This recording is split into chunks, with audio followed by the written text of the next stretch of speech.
So it's day 2 of this year's list week. Welcome back to anyone that's new. I'm your boy Emmanuel, aka Power and Papi, and we're going through most of the coverage this year. And today's edition is about honorable mentions leading towards top 50 list tomorrow. All right. So yes, we're going through songs that essentially I was biting my fingernails and stressing myself trying to fit these songs into the top 50. These are songs that I inherently fall in love with throughout the year. And it just pains me and it hurts that I couldn't really find a spot for them on the top 50 list. But we're going to go through them regardless, and just to highlight just a few of my favorites this year. And there's no particular order here. I'm just going to go quickly on this. Africaine. Okay, Africaine is a new artist that I ran into this year. Honestly, a gem, a real gem. And one of the singles this year that really worked for me was called How Far. And I'm looking forward to more releases from her in the next year. Next up, I have Asha with Terminator as an honorable mention. Yeah, man, some people will fight me on this one because it's top of their list, I'm sure. The first time I heard this record, I wasn't really a big fan of it. I thought it was one of the worthy hooks that Asha has released in a year. When you listen to this on the album, in the context of the album, it fits like a glove, going from track 1, Doll, right next to an energetic and very heart-thumping intro of Terminator. I think it did so well in fitting into the rollout, or at least the sequence of the album, and it's a very fun, energetic song when you hear it in clubs and hear it in an outing as well. So Terminator is an honorable mention. It sucks it didn't make my top 50. I know people are going to fight me already, but yeah, it is what it is. Terminator Asake is definitely on this list. All right, we have an artist that we got introduced to by DJ Tunez, and this one is called Already by Amexin, and it very much sounds like an Omale on this song, I'll give you that, but it's a very, very strong song regardless. It's very enjoyable. Not as unique as you would guess, but at the end of the day, it's a beautiful record. He has a very beautiful and nice tone in his vocals, and I enjoyed this one, man. I really enjoyed this record. We also have 5 Star by Adekunle Gold. This might be a leading single into his next album. Why I do love this song is Kirby's production is amazing on this one. 2, it's also pushing for that luxury lifestyle and that luxury aesthetic, and I think he did a great job doing this. And 3 is very vulnerable, and he opened up about his sickle cell on this record, and no one would have knew that he was going through all of this. And he ended up making it for such a well-written ode to just pushing through life regardless of the hardships that you're going through. You know, are you 5-star angel? You know what I mean? Very aspirational record, and I absolutely enjoyed this one from Adekunle Gold. I have Laycon with Kuti. Trust me, this one's a banger, okay? This is the most dynamic you see Laycon, the most aggressive too. And shout out to Kuti on the sax, I think. Both artists are eating up this record. I honestly wanted this to be on my top 50, but he didn't end up making it. But honestly, the best record Laycon has ever put together, frankly. I have A Colors Show by AYLO and Terrakora, who is on the production, I think. But yeah, this is one of the best colors that we got this year. AYLO is sounding very charismatic on this one, but the production is just too neat.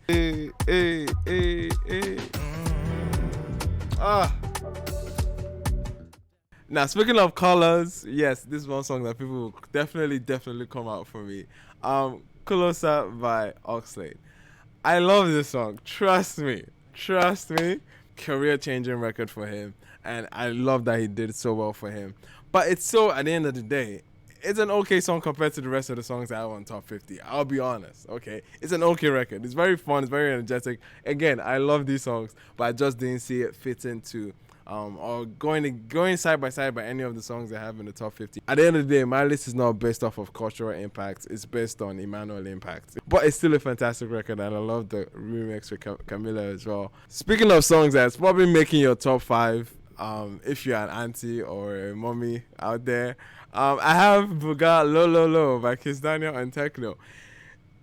See, listen, it is what it is. It's a good song. I'll give you that. I couldn't escape this record throughout the year. Any function, anywhere you go, Buga, everybody must to Buga. On the World Cup stage, you must to Buga.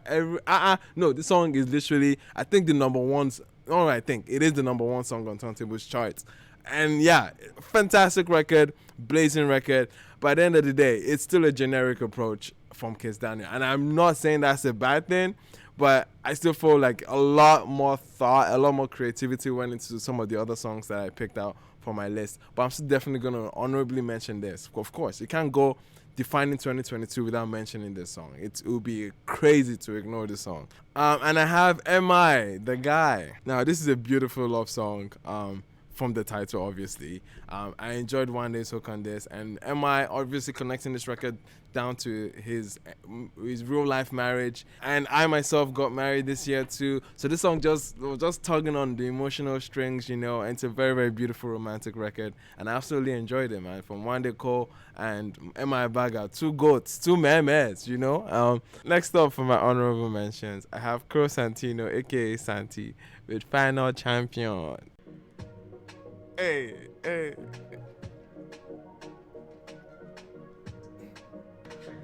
I had to run.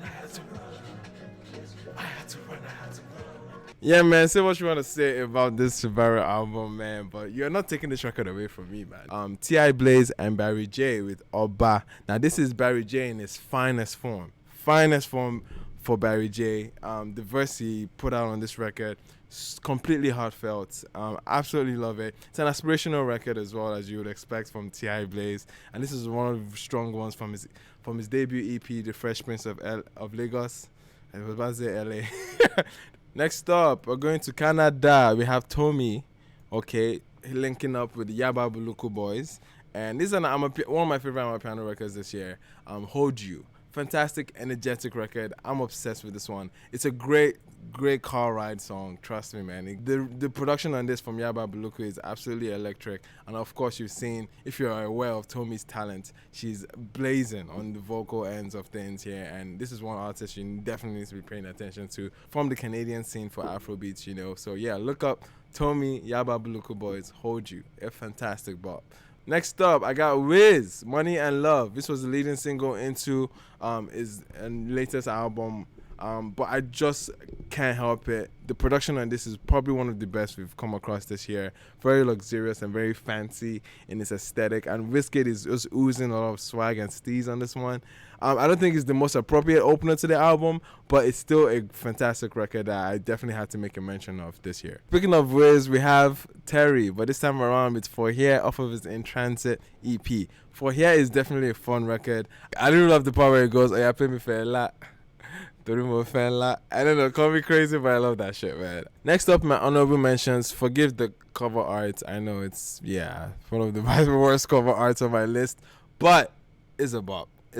Lade, obviously, having a successful run with AYLO Na Scam, but she came up with another single that I've already been obsessed with, and thank God it showed up on her EP, Merchant of Melodies. But yeah, all the way is an absolute fave. The EP is worth checking out as well. Shout out to Lade, man. I absolutely enjoyed that one. Next up, I have Peruzzi with Hypertension. Now, this came off of a 2-pack with Things I Need and Hypertension. 2 records that honestly are very well worthy of my top 50 list. But then again, it's hard to squeeze all the good records that came out this year into that list. And next up, I have Ograya, okay, with Johnny Drill.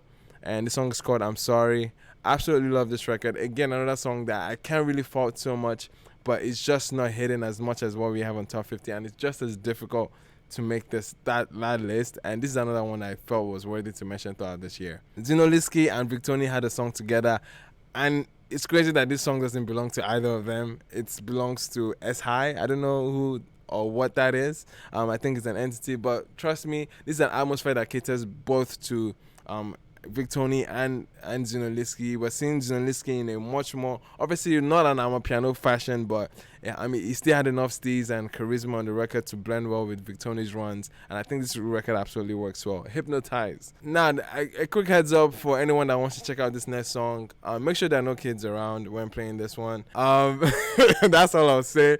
Is easily the most satirical record I've ever come across. Portable is a freaking character, man, and this song just makes me even fall in love with his character and his personality a lot more. It's funny, as Smart Doctor did his thing too, so definitely one of the good shouts, and obviously it couldn't make my top 50 list, obviously, but it is a good one to note for this year, man. Absolutely enjoyed it. And I also have Bloody Civilian, How to Kill a Man, a very gruesome and very dark record, but trust me, I love how she tailored this for an Afrobeats-esque kind of audience, and it's a fun record essentially.